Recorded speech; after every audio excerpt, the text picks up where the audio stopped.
Supreme court में मखसूस सीटों के केस की समाअत 24 जून तक मुलतवी कर दी गई है। चीफ जस्टिस ने काजी फाइज ईसा ने कहा 24 जून से रोज़ाना की बुनियाद पर केस सुनेंगे। चीफ जस्टिस ने कहा कि आज़ाद उम्मीदवार सुन्नी इत्तेहाद काउंसिल में ना जाते तो पीटीआई का केस अच्छा था।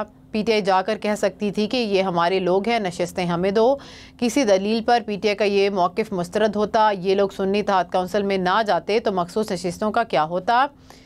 या तो आप कहें ऐवान को मुकम्मल नहीं करना तो बात ख़त्म है। 336 का नंबर पूरा हो तो फिर नशिस्तें खाली नहीं छोड़ सकते।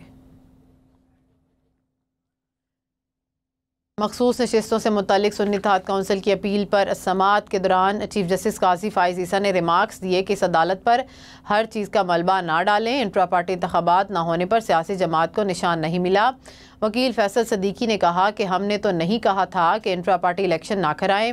इंट्रा पार्टी इलेक्शन करवा लेते तो सारे मसले हल हो जाते। तहरीक इंसाफ ने जमहूरी हक से अपने लोगों को महरूम रखा। जमहूरियत की बात करनी है तो पूरी करें।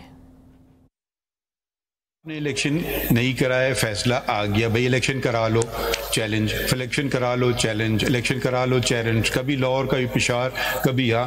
भाई किसका फ़ायदा इसको हो रहा है? इसका फ़ायदा पीटीआई के वर्कर को हो रहा है कि वो भी बेचारा कंटेस्ट कर सकता है। पाकिस्तान में एक बहुत रवाज रहा है, अच्छा बुरा मैं उस पर कमेंट नहीं करूँगा। आज इस पार्टी में कल उस पार्टी में जो असली कमिटेड लोग हैं जो पार्टीज़ में रहते हैं वो बेचारे तो ऊपर आ ही नहीं सकते ना, वो बस शख्सियाती में हो जाती हैं तकसीम। ठीक है, तो वो अगर आप जमहूरियत की बात करें तो फिर पूरी फुल अनडाइल्यूटेड जमहूरियत की बात करें जिसका आगाज़ होता है सियासी जमात से। सियासी जमात अगर मैं कल बना लूँ मेरी नहीं होगी, वो पब्लिक की हो जाएगी। या तो मैं 1 मेंबर पार्टी बना लूँ फिर वो मेरी रहेगी। अगर मैं पब्लिक को इसमें इंट्रोड्यूस करता हूँ फिर उनका हक है कि वो आके इलेक्शन लड़ें। नॉट पब्लिक, मेरे अपने मेम्बरान, ये मैं जनरल पब्लिक की बात नहीं कर रहा हूँ, ये मैं कर रहा हूँ जो मेम्बरान है पोलिटिकल पार्टी के।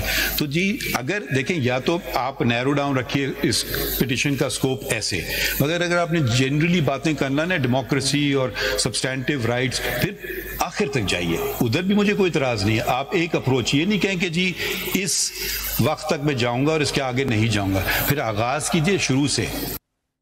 दौरान समाअत जस्टिस मुनीब अख्तर ने रिमार्क्स दिए कि सियासी जमात को इंतखाबी निशान से महरूम करना इस सारे तनाज़े की वजह बना। सुप्रीम कोर्ट ने इंतखाबी निशान वापस लेने का फ़ैसला बरकरार रखा था।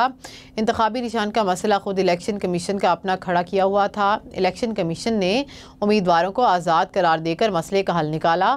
उम्मीदवार वही होगा जो बयान हल्फी देगा कि किसी सियासी जमात से ताल्लुक़ नहीं। सुन्नी इत्तेहाद में शामिल होने वालों ने खुद को कागजात नामजदगी में पीटीआई उम्मीदवार जाहिर किया। इलेक्शन कमीशन के रूल्स कैसे पीटीआई उम्मीदवारों को आज़ाद करार दे सकते हैं? कानूनी गलतियों की पूरी सीरीज़ है जिसका आगाज़ यहाँ से हुआ था। Each one of them individually applied for the bat symbol and the election commission individually gave them the bat symbol. The practical effect would have been that the PTI would have got the election bat symbol, but that couldn't happen because of the Supreme Court judgment. So therefore there was, because the act proceeds on a certain basis, therefore the election commission made, and this is the first of, it seems to me, of a cascading series of errors of law, but this is the first one.